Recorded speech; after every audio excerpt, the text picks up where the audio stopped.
যে বাড়ি সুদি লোন নিয়ে করা হয়েছে সে বাড়িতে বসবাস করা শরিয়া দৃষ্টিকোণ থেকে জায়েজ নাকি হারাম? এই প্রশ্নটি আমাদের অনেক ভাই বোন আমাদের কাছে করে থাকেন। আলহামদুলিল্লাহ, আল্লাহ ভীতির কারণে, তাকওয়ার কারণে তারা এই প্রশ্ন আমাদের কাছে করে থাকেন। অনেক সময় দেখা যায় যে বাবা বাড়ি নির্মাণ করেছেন সুদি লোন নিয়ে। তখন তার সেই সচেতনতা ছিল না যে হারাম অত্যন্ত ভয়াবহ, আল্লাহ তাআলা নিষিদ্ধ কাজ একজন মুসলমান কোনো অবস্থাতেই করতে পারেন না। তিনি করে ফেলেছেন, তখন তার হালাল হারাম সম্পর্কে এই চেতনা ছিল না। এখন আলহামদুলিল্লাহ তার ভিতরে সে সম্বিত ফিরে এসেছে। তিনি হারামের ভয়াবহতা বুঝতে পেরেছেন এবং আল্লাহ নিষিদ্ধ কাজে তিনি এখন আর লিপ্ত হতে চান না। কিন্তু ইতোমধ্যে তিনি লোন নিয়ে ফেলেছেন, লোন নিয়ে হয়তো বাড়ি করেও ফেলেছেন।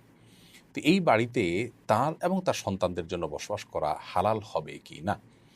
এর উত্তর হলো যে, যেহেতু কাজটা হয়ে গেছে এবং সেটাকে আর ব্যাক করার সুযোগ নেই, অতএব এই বাড়িতে বসবাস করাটা তাদের জন্য জায়েজ হবে।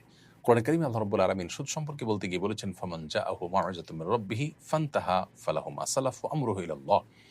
যার অর্থ হলো যে সুদের বিষয়টি কারোর কাছে পরিষ্কার হওয়ার পর হারাম এ বিষয়ে তার চেতনা ফিরে এসছে বা তিনি জানতে পেরেছেন, এরপর তিনি যদি আর সুদের কারবারে নতুন করে না জড়ান, তাহলে ফালাহু মা সালাফ, তিনি ইতিপূর্বে যেটা করেছেন সেটা আল্লাহ রাব্বুল আলামিন তাকে ক্ষমা করবেন। এটি আশা করা যেতে পারে। ওয়া আমরুহু ইলাল্লাহ, তার বিষয়টি আল্লাহর কাছে ন্যস্ত থাকবে। অতএব সুদি লোন নিয়ে আপনি বাড়ি করেছেন, এখন হয়তো সুদের টাকা সবগুলো পরিশোধ করাও হয়ে গেছে, লোনের টাকাও পরিশোধ হয়ে গেছে।